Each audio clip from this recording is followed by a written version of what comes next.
আলাইকুম প্রিয় ভিউয়ার্স, আমি আপনাদেরকে আজকে আস্ত রসুন দিয়ে দেশি হাঁস ভুনা করে দেখাবো। এই জন্য হাঁসের মাংসগুলোকে ছোট টুকরা করে কেটে ধুয়ে নিয়েছি।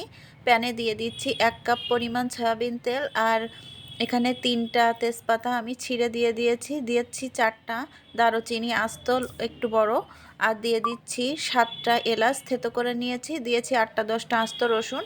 এখন মশলাগুলোকে আমি খুব সুন্দরভাবে ভেজে নিব, এবং যখন খুব সুন্দর একটি ঘ্রাণ আসবে তখন আমি 1 কাপ পরিমাণ পেঁয়াজ কুচি অ্যাড করেছি। পেঁয়াজটা যখন একটু হালকা ব্রাউন কালার হয়ে যাবে তখন এখানে 1 টেবিল চামচ পরিমাণ রসুন দিয়ে দিচ্ছি 1 টেবিল চামচ পরিমাণ আদা বাটা, এবং এক চামচের একটু বেশি শুকনা ঝালের পেস্ট, আর দিয়ে দিচ্ছি জিরা, এলাচ এবং দারুচিনির একটা পেস্ট। এই মশলাটা আমি শিলপাটায় করে নিয়েছি। এই মশলাটা দিলে কিন্তু মাংস খেতে ভীষণ মজার হয় এবং খুব সুন্দর একটি ফ্লেভার আসে। এখন আমি সামান্য পানি দিয়ে মশলাটিকে খুব সুন্দরভাবে কষিয়ে নিব। দিয়ে দিচ্ছি পরিমাণ মতো লবণ, হলুদ আর 1 চা চামচ পরিমাণ ধনিয়ার গুঁড়া। তো আমি মশলাটিকে আরও সুন্দরভাবে কষিয়ে নিব, এজন্য আমি এখানে আরও একটু পানি অ্যাড করব। মশলাটা কিন্তু যত সুন্দর কষানো হবে মাংস খেতে ততটাই মজার হবে এবং খুব সুন্দর একটি ঘ্রাণ আসবে। তো আমার মশলা কিন্তু খুব সুন্দরভাবে কষানো হয়ে গিয়েছে। এখন আমি আস্ত রসুনগুলোকে উঠিয়ে নিব, তা না হলে কিন্তু রসুন বেশি সিদ্ধ হয়ে যাবে।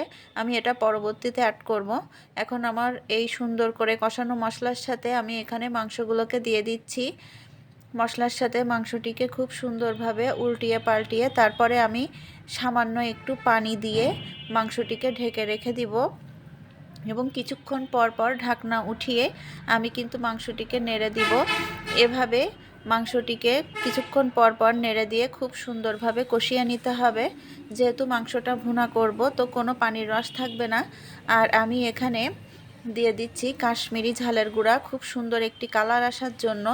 এই ঝালের গুঁড়াটা দিলে কিন্তু খুব সুন্দর মাংসের কালার আসে। তো দেখতেই পাচ্ছেন আমি কিন্তু যে রসুনটা উঠিয়ে রেখেছিলাম সেটাও দিয়ে দিয়েছি, আর মশলাটিকে খুব সুন্দরভাবে মাংসের সাথে কষিয়ে নিয়ে আমি অন্য চুলায় পানি গরম করতে দিয়েছি। এখানে কিন্তু গরম পানি ব্যবহার করতে হবে, ঠান্ডা পানি অ্যাড করা যাবে না, তাহলে কিন্তু মাংস আবার পুনরায় কুক হতে শুরু করবে। তো আমি মাংস খুব সুন্দরভাবে কষানো হয়ে যাওয়ার পরে এখানে গরম পানি অ্যাড করেছি এবং এটাকে ঢেকে রেখে দিব। তো আমি 20-25 মিনিট মতো কিন্তু আবারও রান্না করেছি, এবং দেখতেই পাচ্ছেন আমার মাংসে কিন্তু তেল উঠে গিয়েছে। এখন আমি চুলাটিকে বন্ধ করে কিছুক্ষণ ঢেকে রেখে দিব। এতে কিন্তু মাংসের কালার আরও সুন্দর আসবে, এবং এভাবে রান্না করে আপনারাও দেখবেন খেতে কিন্তু ভীষণ মজার হয়। তো আল্লাহ।